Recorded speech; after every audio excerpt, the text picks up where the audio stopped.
Recording in progress. I got it. Hello, everyone. In this video, I want to start moving more than I did before in a clinical direction, but trying to be true to myself, integrate what I have to say with the concepts that we've been developing. Let me start by repeating a couple of main ideas, and from there work our way in the direction of what an active trauma therapy then eventually is. We've said life is existing under precarious circumstances. There are some things we can do. We have a certain power of action. We can deal with particular situations. And our power of action has its limitations. There are also things that we can not do or not yet do. And there will be some things we can never do. Because this whole world includes a whole lot of influences that work upon us that we cannot possibly control. Being traumatized, we said, is being exposed to circumstances where the individual who is being traumatized simply does not have the power of action available to deal with the situation in a very effective manner. Thus then, we as human beings start to engage in substitutes for the ideal actions. In this sense, dissociation is in part a substitute action. It substitutes for coming to terms with something terrible that happens in a more effective way. Having said that, at the same time, we must say that it is basically unlikely, if not completely impossible, for a child to meet particular traumatizing circumstances in a different way than by disassociating or developing other trauma-related reactions. There's only so much we can do. We cannot do it all. That's why life is precarious. There are many, many things working on us. Other people, situations, nature.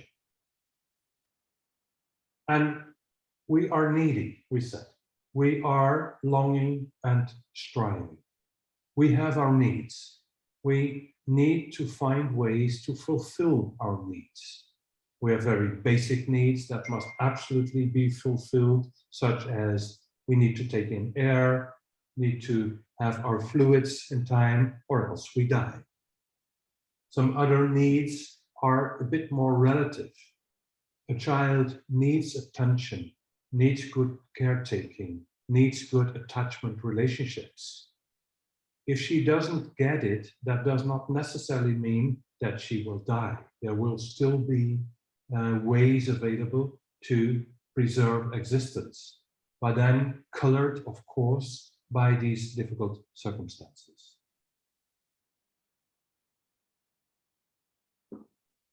Saying that we live every form of life, every organism lives under precarious circumstances is the same as saying that each of us has to take care of him or herself, at least up to a point. We need to eat, we need to drink, we need to breathe. If we don't do it, we die. We need to develop an ability to get along with other people. If not, our life is certainly going to be very difficult.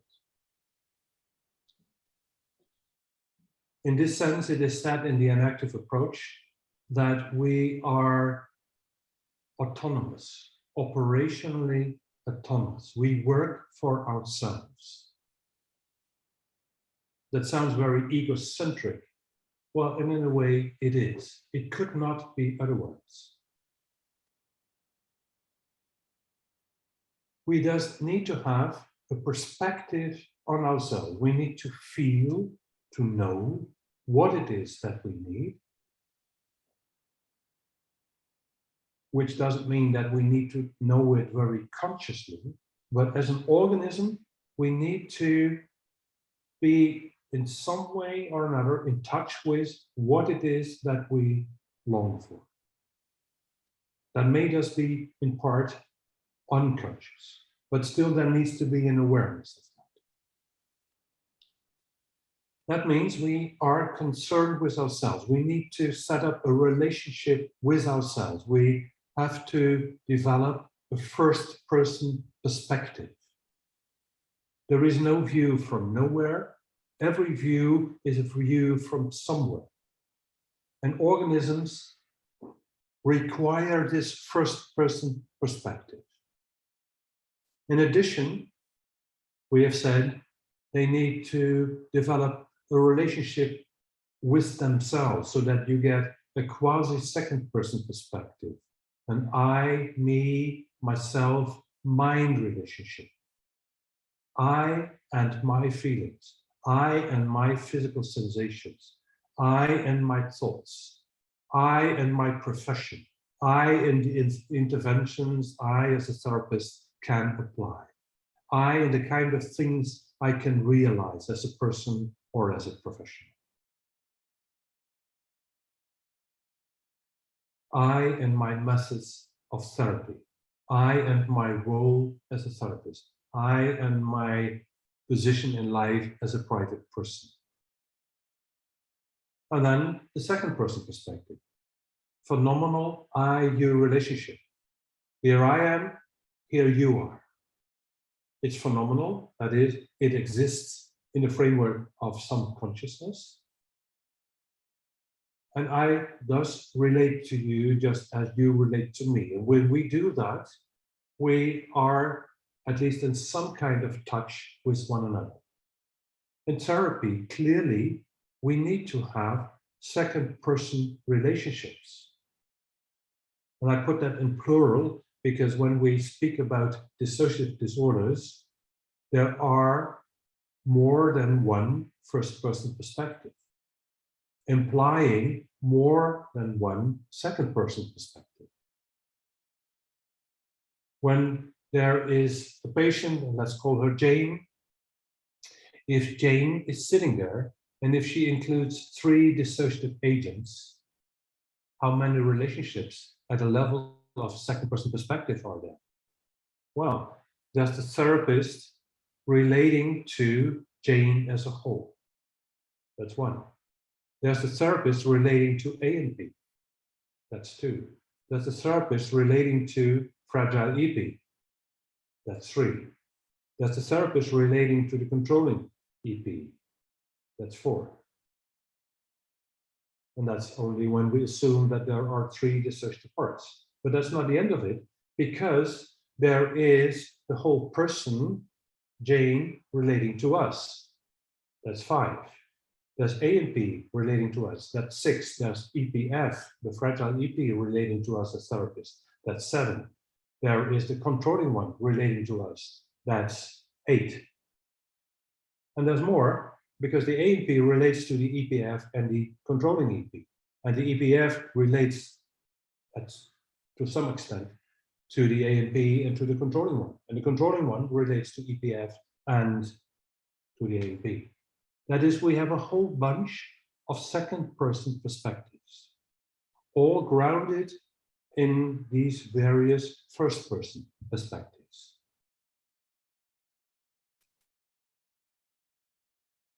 Being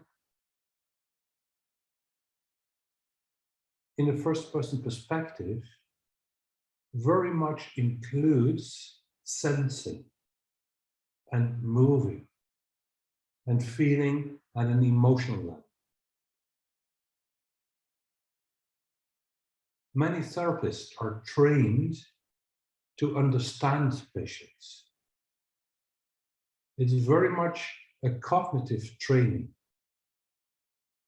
If the enactive approach is correct, then cognition follows sensation and emotion, and even more primarily longing. How we think depends on what we long for. and shifts with different things that we long for. What we remember depends on what we long for. In a dissociative frame, what a patient will feel depends on the type of things that the particular dissociative part longs for and relates, for example, to her own body. And you will clearly understand that, because if we speak with an A&P, Jane now speaking as A&P Jane, she may be depersonalized, she may be derealized, not really exist, engage in a relationship with herself. I experience myself more or less as a machine, as a robot. I'm not really here. Well, in as much as that is true, then it may well be that this A&P does not really feel what it is that she is longing for. Because she can only feel what she is longing for when she feels herself, and she doesn't. From a particular perspective, you might have the hypothesis that she somehow inhibits feeling her body. She may well have developed a phobia of bodily feelings in the framework of the traumatization that she lived. It's dangerous to feel, she may more or less consciously experience. But if she does not feel herself very well, her first-person perspective is therefore very weak. And if her first-person perspective is weak, her second-person perspective, including certainly also the relationship with the therapist, will also be weak. But in order to be helped, she needs to gain more physical feelings, more affective feelings. How does she need to do that? How could she do that? By herself, she can't. She's too limited. Or else she would not need therapy. No, she comes to therapy because she is depersonalized and derealized. And because perhaps there are many things that she does not clearly remember. Now, how do we get the A&P and start to feel more? Then she must engage in a relationship with us. But that at the same time is again dangerous. She may not only have a phobia of physical feelings, she may also have a phobia of attachment. She may have had such lousy relationships with other people, such hurting relationships, and they may include terrible relationships in psychiatry. Many chronically traumatized individuals and dissociative individuals have had very bad experiences in psychiatry. And we, in a way, as therapists, represent psychiatry, of course. Because then, how can A&P be in touch with us? She cannot be very well in touch with herself, and she cannot be very well in touch with us because we present the danger to her. People are dangerous, and it's dangerous to have feelings. It's dangerous to have memories. It's also dangerous to talk to the other parts, because they are so terribly needy, and I don't want these needy children, or they are so terribly rude in how they approach me that I'd rather get rid of them. That, more or less, is a sort of basic framework when you start to do a therapy for this with a person with a dissociative disorder. Therapy can only be there if we engage in relationships with one another. Because we do need the second person encounters. You might want to call them the second person encounters of the intimate kind.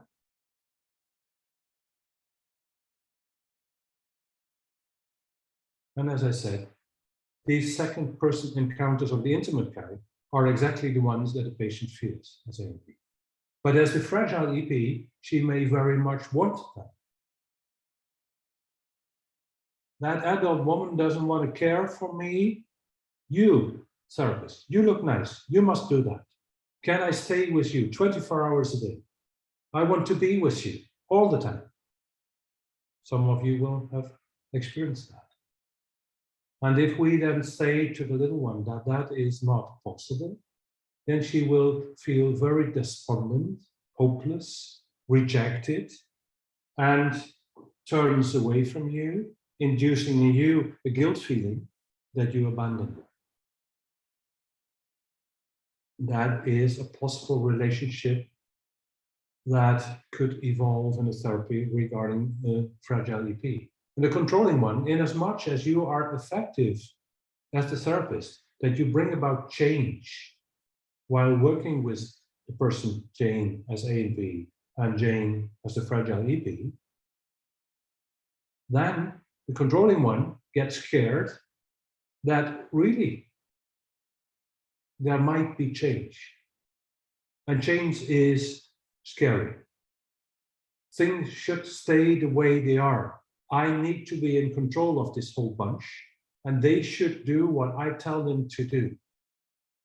And before therapist, in the beginning, you were not very effective, so I couldn't care less. Yes, of course they could come to therapy. Who cares? But now things start to change. They are developing trust in you, and that's a bad thing. Because now I must come forward and crush it, because it's way too dangerous. There should not be hope.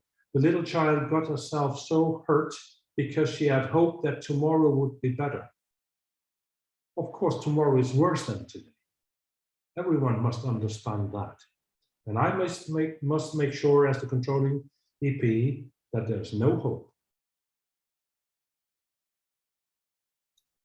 Because it's, on the one hand, totally clear that we as therapists should engage in positive second-person relationships of the intimate kind with Jane as a whole person and her various parts. It's equally clear that that is a complex thing. One of the complexities here is that we are not only therapists, but we are also private persons. And we are longing. We are not just a machine applying protocols.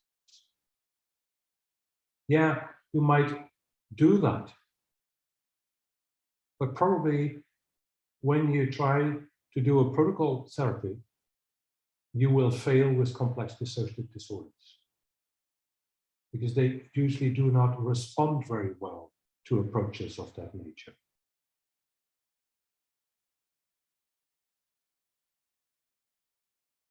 Thus here we are.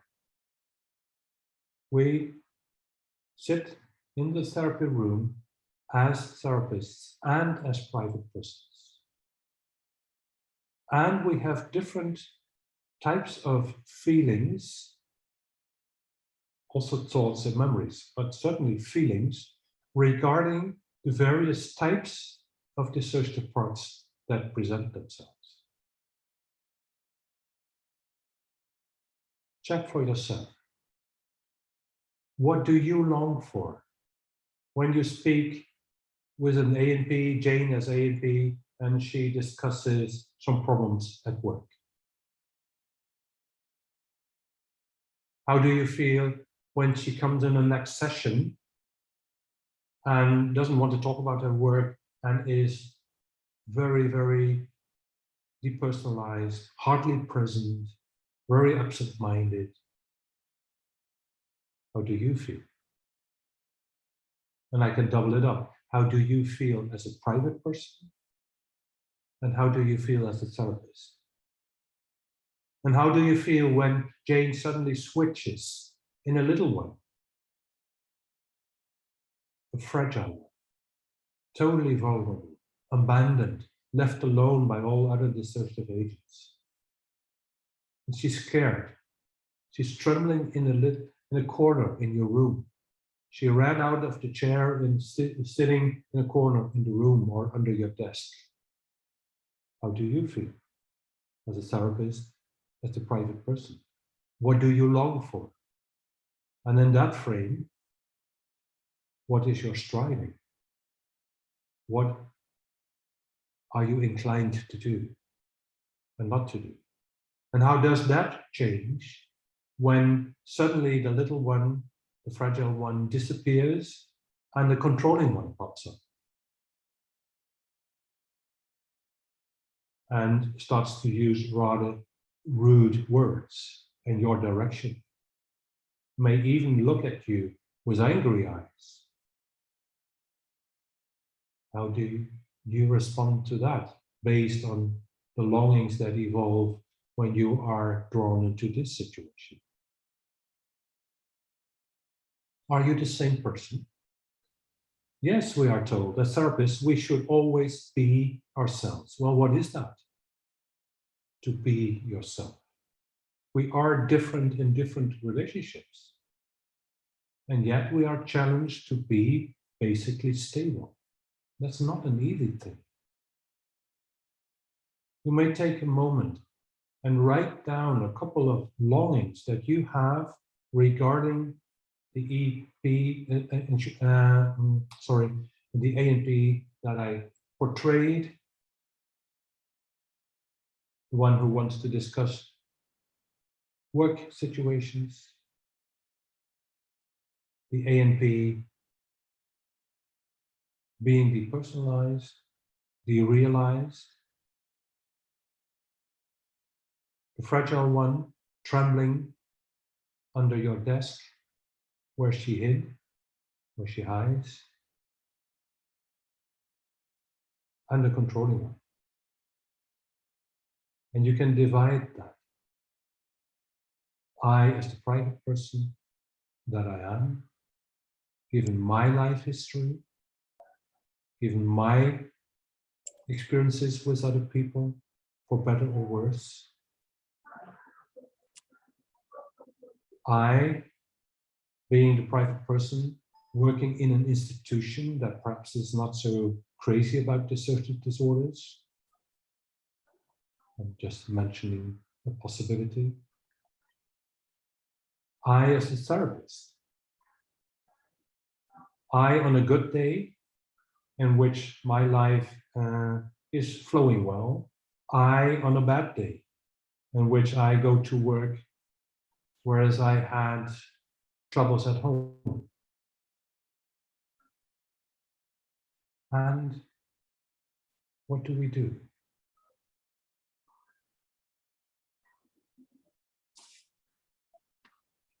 How do we know ourselves? Do we know our longings very well? I would say that up to a point, we know our longings, and up to a certainly no less profound point, we do not know ourselves. As therapist, who was really trained to track his or her own body at all times during the session? You were. That's a good thing for you. That's good training. I experienced that most therapists are not trained to track themselves, what they feel, what they want.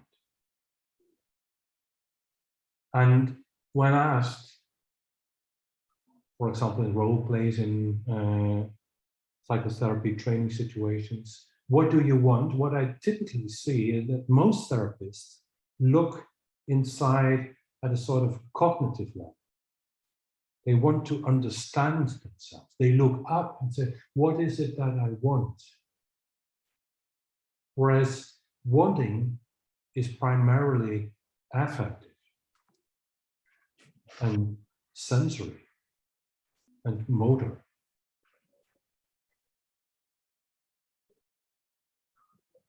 It can be heard in the way in which we speak.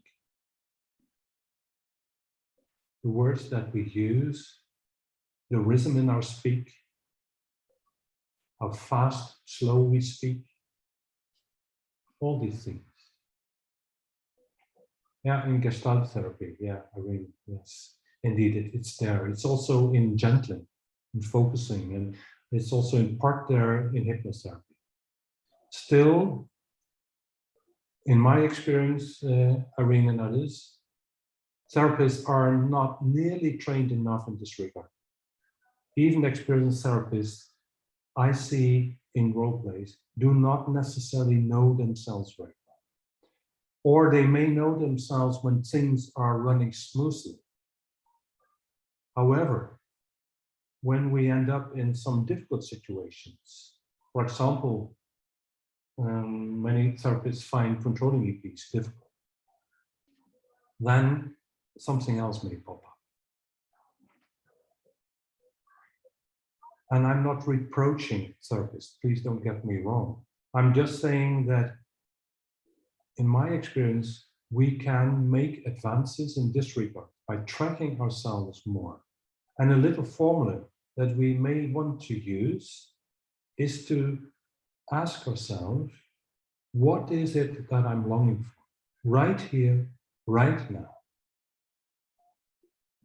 What do I want? What comes up if we do that at the sensory level, the affective level, the behavioral level? Don't look so much inside and observe your thoughts, because that's not where the longing primarily is to be found. What do I long for? And then track yourself through the session. You may want to make some recordings of your own session. And generally, when we make video recordings, the camera is mostly on the patient. Well, change that.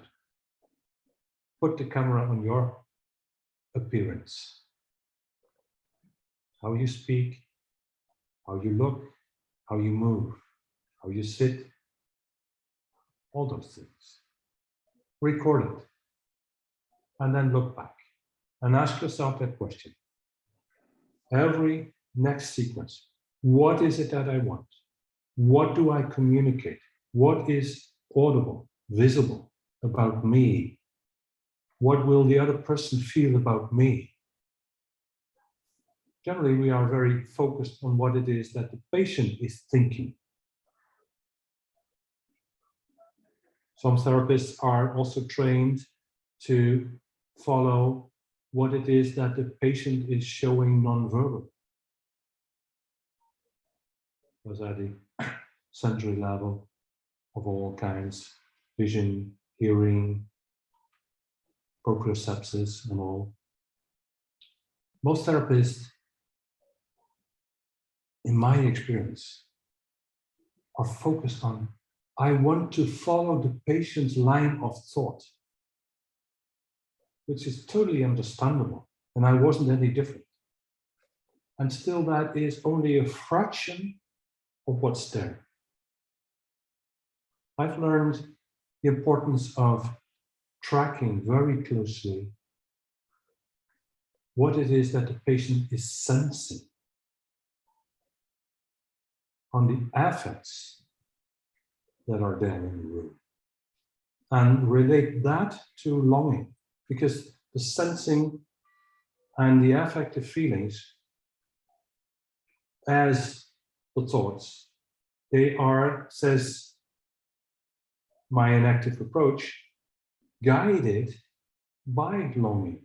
If you know the longing, you understand the sensing and the affect much more easily than you can try and understand it from the cognitive perspective. Good. Because here we are, the things that we long for. There is the patient, the things that she longs for. There's one part, there's another part, and still another part. The whole room is filled with longings and strivings associated with that. And the challenge is to meet at the level of the second person, understanding a patient. That is a meeting at the level of the third person perspective. Let me show you an image there.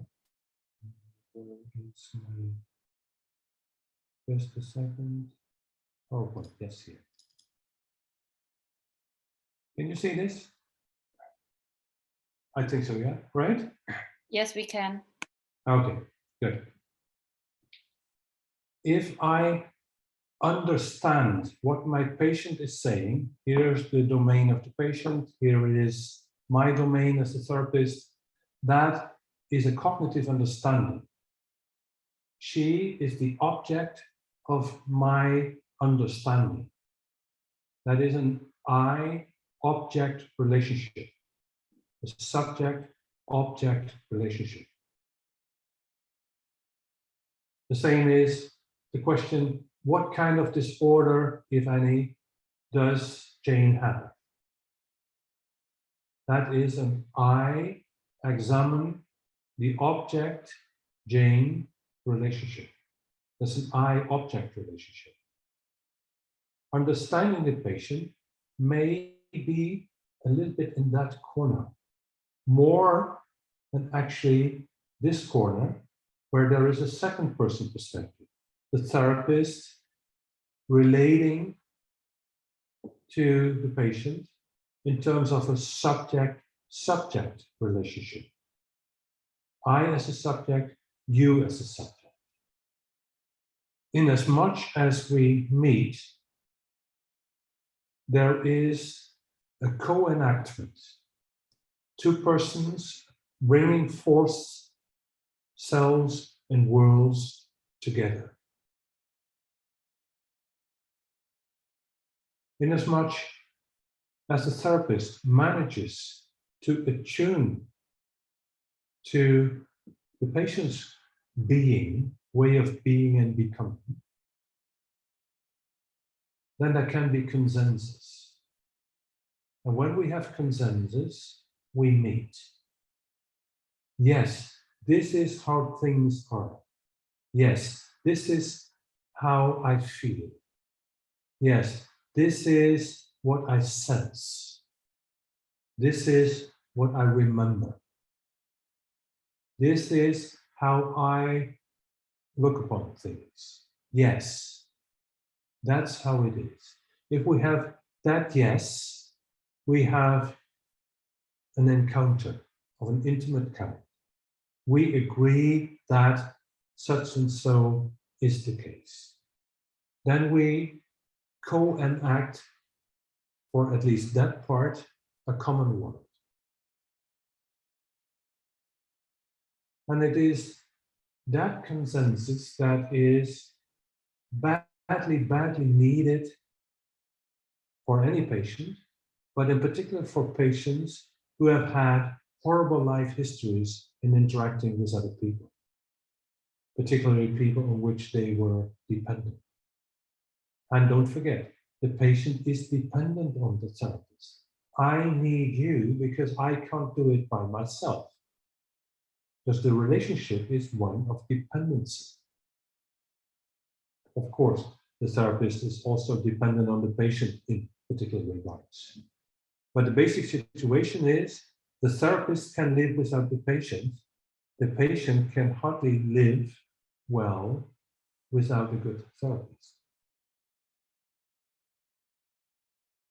Thus, the therapist should ideally have the power of action, have the skills to attune to the world, the way of being, the phenomenal self and the phenomenal world that the patient presents.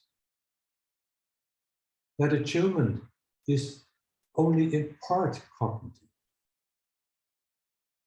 For a larger part, it is sensory, it is motor, it is affective, and it is behavioral. And in the ideal case, the therapist has more power of action in critical regards than the patient. She comes to therapy because she wants to increase her power of action. Thus, the therapist should absolutely be a specialist in meeting the patient at a level of the second person perspective, which is, as I said, a phenomenal, but not only phenomenal, I-you relationship. And there is the I here.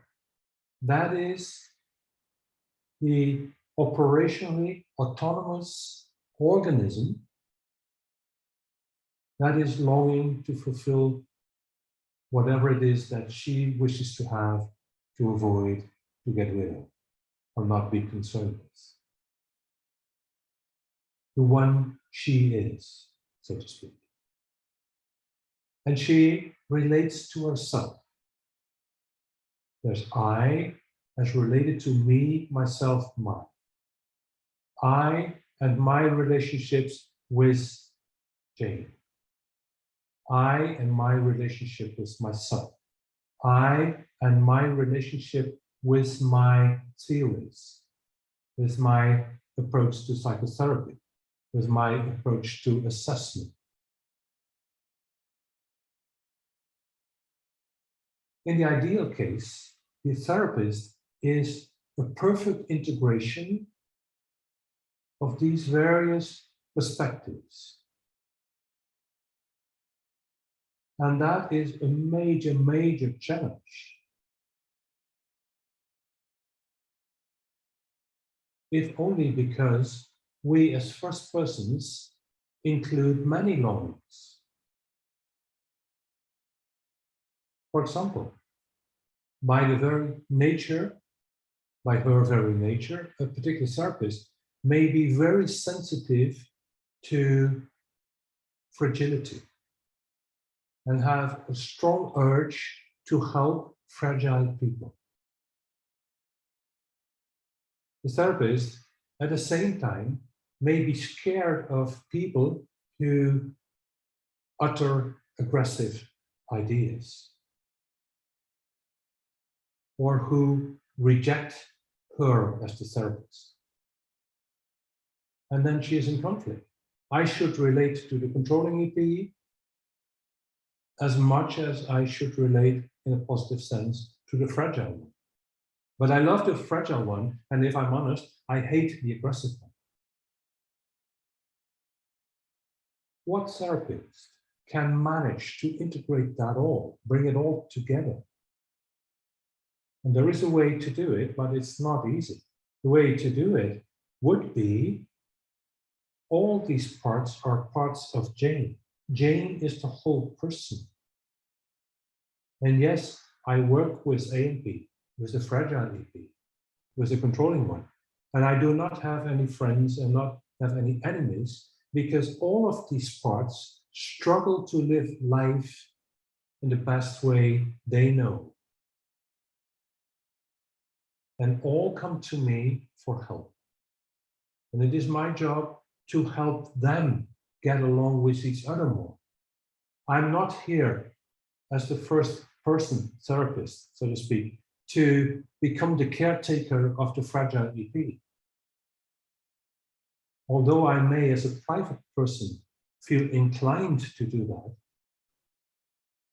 I should mind that when I do that, I am creating a huge problem. Because it is not I who can take care of the fragile one.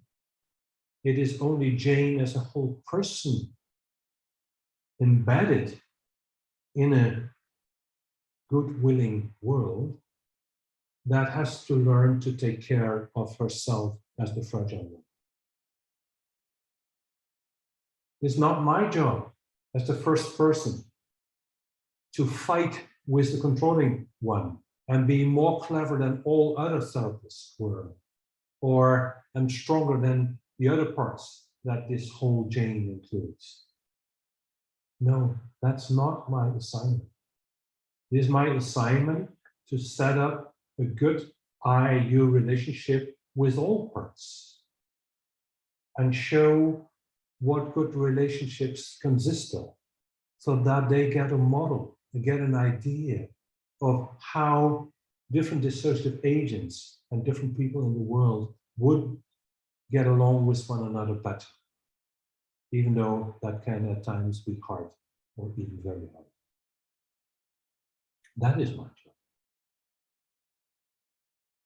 Of course, when I start to care for the fragile one more than that I engage with the controlling one, that I basically reject, I'm engaging in what Freud would call, and Piaget would also call, countertransference.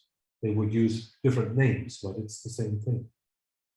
I respond to the patient not as the therapist, but my private interests become too dominant.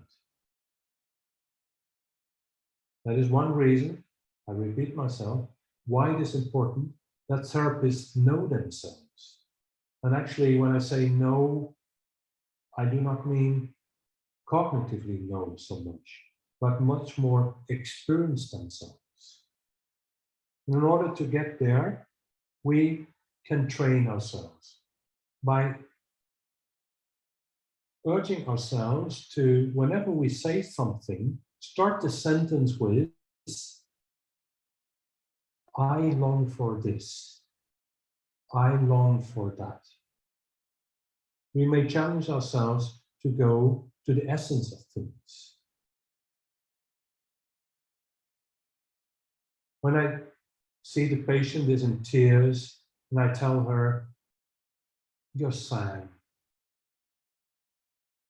I could also say to myself, I see another human being suffering. That hurts me. I don't want Jane to suffer so much. As a private person, I would be there to comfort her. That's what I want to do. I long to comfort you would be the sentence I could say to myself. Then comes the therapist and says, is that the best thing to say to Jane in the particular situation in which we are? I also long to long to avoid being impulsive, and just in an instant when I see vulnerability, respond to that with caretaking. As a therapist, I may have the longing to wait, to reflect, and to feel the situation from different angles at the same time. Yes, on the one hand, I want to take care of her. On the other hand, if I do that, the controlling one is going to be angry with me. Or if I do that, A and P would think that she can go on a holiday and that I become the caretaker of the little ones. That's not a good thing. I also don't want to send the little one away and say, A and P, you take care of the little one. It's not my job. No, I don't want to say that. And hear how I time and again say, I don't want to, or I want to. I long to do this. I don't want to do that.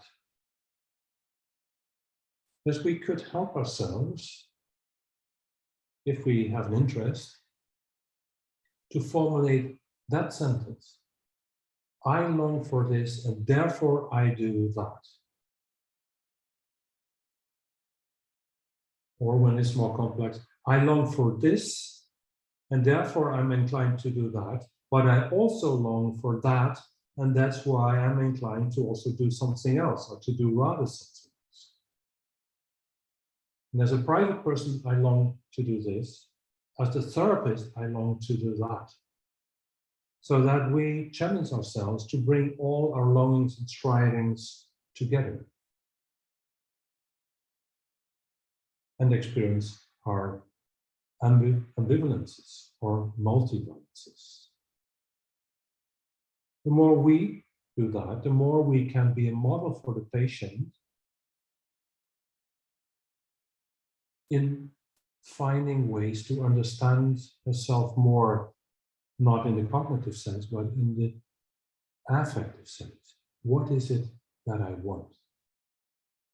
That's also a good question for the patient. What do you want?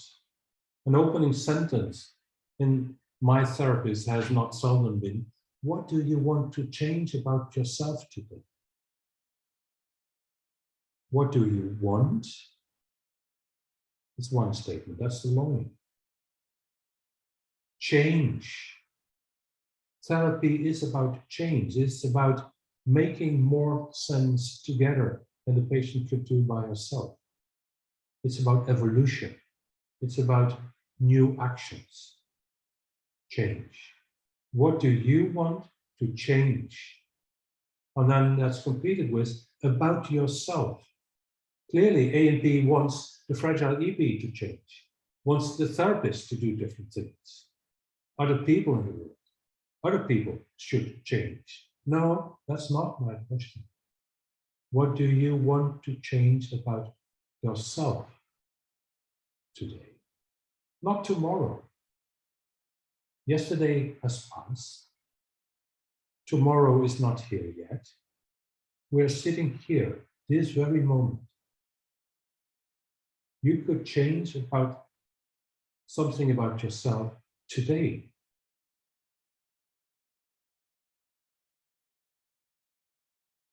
And that question then could be addressed to all parts. What do you want to change together here today? You can repeat, if you wish, what you can already do, but that is not therapy. That is just repetition. Therapy is about change. Because here we go into this pattern.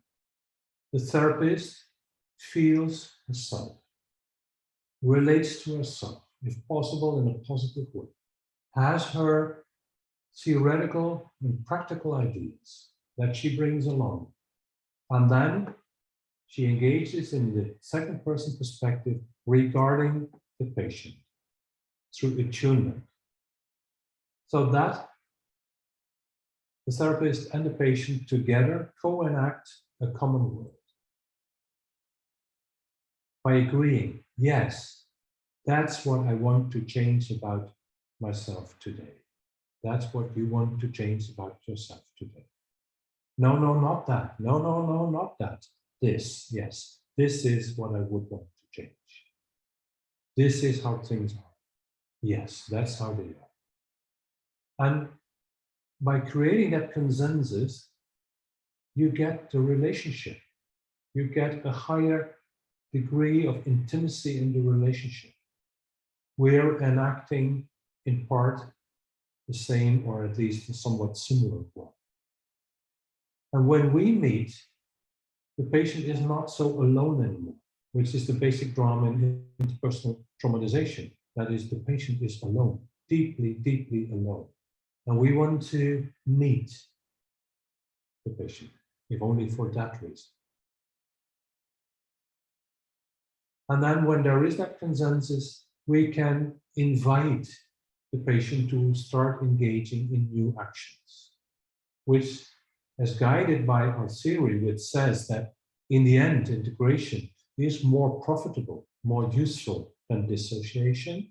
It moves into the direction where the parts are invited to start interacting, accepting, acknowledging, knowing, sensing each other more. The trouble, of course, is this. There is not one line here, not one I, but in this case, where there are three dissociative agents, say an A&P, a fragile EP, and a controlling EP, they enact and reenact their own first person, quasi-second person, and third person relationships, perspectives. This means that the therapist should have the ability, the affective, sensory, cognitive ability and behavioral ability to attune to dissociative agents that in certain regards are suddenly different.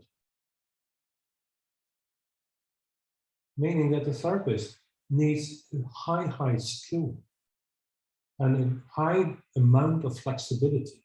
On the one hand, I, the therapist, I'm the same person, I stay the same, I'm stable. And at the same time, I can attune to different ways of being and becoming that pop up in the session. And I have as my idea that it is generally useful to co-enact consensus with all of them, each in their own way. Controlling one. You feel that the little one is to blame because she was so weak. You don't want her to be weak. Little one, listen. The controlling one doesn't want you to be weak, as she puts it. What kind of weakness was there, little one? You may want to tell the controlling one what the difficulties were that you met. And controlling one, as the little one shows that, you may want to perceive what actually happened to her. And controlling one, you wanted to help her. What did you do in order to help her? And could you do what it was that you longed to do? And at the same time, there was that A and B part trying to manage daily life that didn't want to know the two of you. Why was that? It was too difficult to know you because otherwise she couldn't go to school. That's how it was. You all tried to do your very, very best in your own ways. You tried whatever it was that you could do. And now you are relating to each other in this way. Controlling one. You call the little one names, and you also are not very keen on working with the part of daily life. Is that working? Are you achieving your goals? If not, would you be interested in here come the new actions, in starting to talk to one another more, to meet one another more, to start listening to each other more, and to start sensing each other more. And that is then the direction of integration. As fast as possible and as slow as it needs to be. That's where we are going together. And that is what is guided by the third person perspective, which says that in the end, a dissociative disorder can be overcome by engaging in integrative actions rather than in those dissociative actions. Because that guides the therapist's behavior, just as the therapist's behavior is guided by what it is that she wants as a professional. And if that which she wants as a professional matches what she wants as a private person, it's fine. If the two don't match, there's work to do.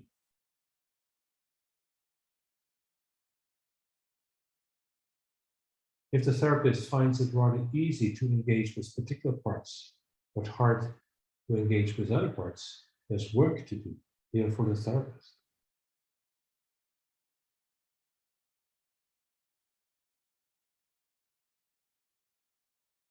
Perhaps from the group, from the people present here, what I said brings up certain reactions, certain ideas. I would like to use the last couple of minutes to listen to what it is that you have to say. Can you then close your... Yes, I will close this and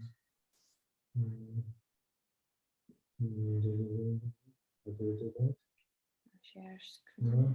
Or do it stop this thing? Host disabled person. Yeah, at the bottom there is this share screen button. Yes, and it says new share. It doesn't say stop sharing. I don't know. It's a bit difficult from me. Can you just close your window of the... Yeah, that might work. I did that, I did this, I did this. No. Niet opslaan of opslaan. No. No. I'm removing PowerPoint. Yeah.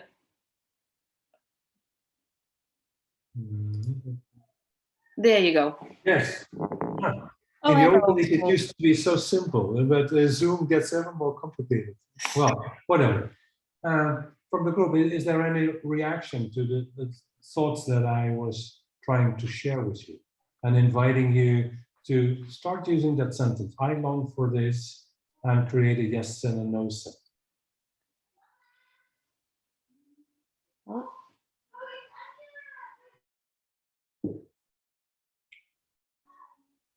If you wish, I can pause the recording.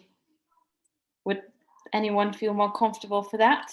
Yeah, yes, because then you can say the really clever things, Yeah. right? I'll pause the recording.